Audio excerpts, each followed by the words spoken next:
Good morning, my name is Benjamin Mohler. I'm a paleontologist and a lying dog-faced pony soldier. Today is day 5 of the Menefee expedition, and I've got a couple of things on my plate today.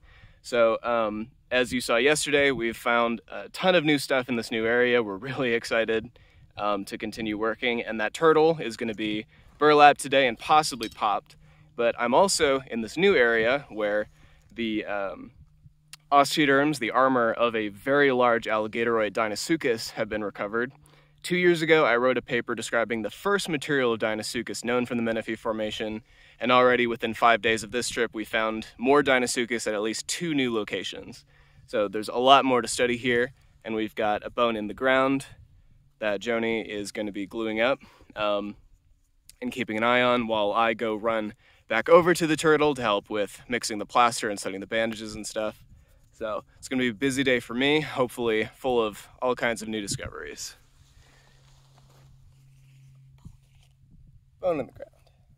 As a matter of fact, this little piece that Joni just noticed she was sitting on is a part of a Deinosuchus osteoderm. It's just a little fraction, but you can identify positively that this belongs to that animal because it's so thick and deeply pitted. Those holes right there are for muscular attachment, and no other animal known from this area has pits quite that deep. There are 3 types of crocs here, but only Deinosuchus looks like this. It's pretty unmistakable. So hopefully we find more of this. Yep. So this is a big chunk of charcoalized wood that is a tree underlaying our jacket here. So this is a turtle we were working on yesterday. That socket right there is where that dinosaur bone came from. And there's more turtle right here. It's a very cool little site. But this wood is going to give us a cool vantage point because it's soft. And when the jacket is finally put on here and solidified, we're going to need to undercut it. This is going to be one of the places we try to create leverage so that this whole thing can basically be flipped over to where Brent is before we take it out. So we're going to get started on plastering very shortly. Hello. Hi. So we're mixing the plaster to make the jacket, and it's a little bit of a different formula every time. There needs to be an exact ratio of these crystals to the water, and you can only add crystals to the water, not the other way around. If the ratio isn't right, the cast doesn't set, and we have to do this process all over again. And again, this stuff is kind of noxious. A lot of people put gloves on, but frankly... And in the lab, we wear a mask. Yeah. But frankly, I kind of figured this out just by texture, so I want to get kind of hands-on with it. See the bubbles that are forming? Means that chemical reaction is starting, so let's get more. All right, that's good. Okay, here it comes. All right. Make sure we're not bunching. I think your end is here. Is that low enough? Hold it up while you're... Yeah, okay.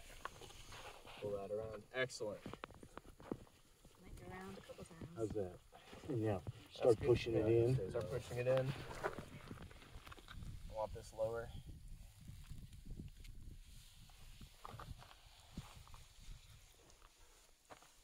Coming around. Number 2, a little lower. Yeah. Other side of it. This side? This side is good. This side up.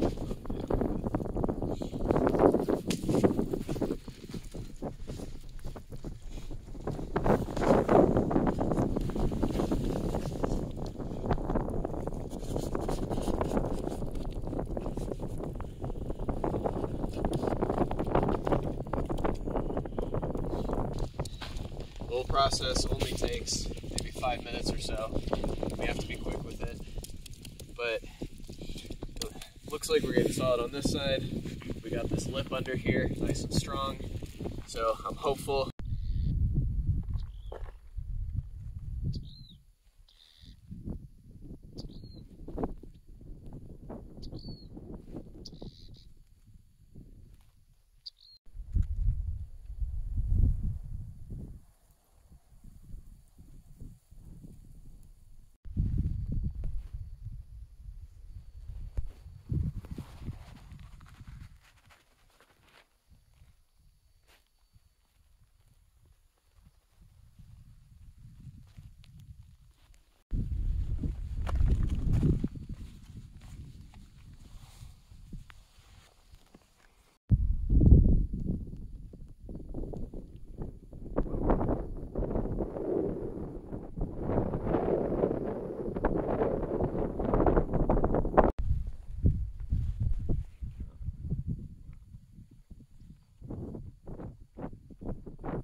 What's going on here, Kara? We are digging up a mystery bone here. So far this site has yielded a bunch of hadrosaur material, crocodile scoots, and as well as some fish. So this is very exciting because I was originally doing a test pit because we were finding a lot of stuff, and this guy popped up. Originally there was a hadrosaur metatarsal right next to it, So a mix of lots of different things. Cool. Hi, Tyler. Got a little croc tooth So this is right there, found by Tim. So how'd you find this? Number 2, we were digging another size. This side, we put a round taxon piece of it there. So carefully excavated around it, and there it is. Excellent. We're finding a lot more croc teeth this year than, and definitely in any of our recent years, so this is a really good sign. Find more for me if you don't mind. Here's the croc tooth that Tim discovered and excavated. You can see all sides now. Down at the top, you can see it's got a really flat impact surface. So this is what we call a duraphagous tooth. This is from an animal that is used to biting and crushing its prey.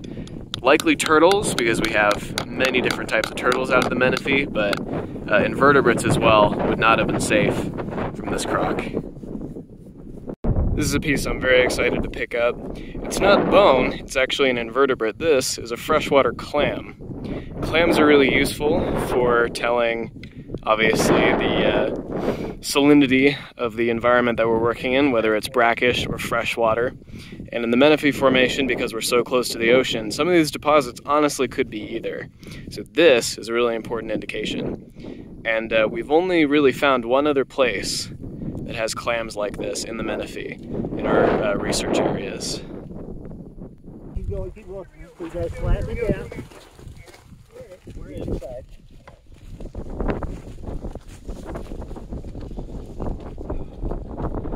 Beautiful, guys. Bouncing forward. That's what I'm concerned about. so one of the discussions we're having is whether we want to try and clear away some more of this extra stuff. Yes. Absolutely. And what we could also do, in order to prevent shifting as we move it, is we've got some longer bungee cords with mesh, which can go under the stretcher because it's on feet. And I probably have some straps in the truck. Tie this thing. It's been shaved down, all the unnecessary pieces taken off of the bottom to make it more lightweight, because this sucker has got to be taken out by hand, and we are not invincible. So it was mostly clear, lots of cool pieces of amber, as well as an additional croc tooth. So hopefully all this stuff will continue to yield very good microfossils.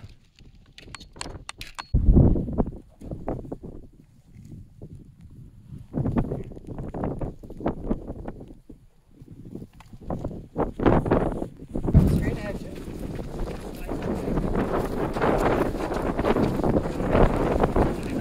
Heavy.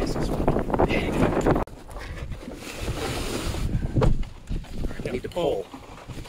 So there's feet on the stretcher. Jacket's out in the back of Andrew's car. A couple people are gonna stay behind, but we're toast, so we're gonna call it a day, and lots more work to do tomorrow. So that is it. Goodbye.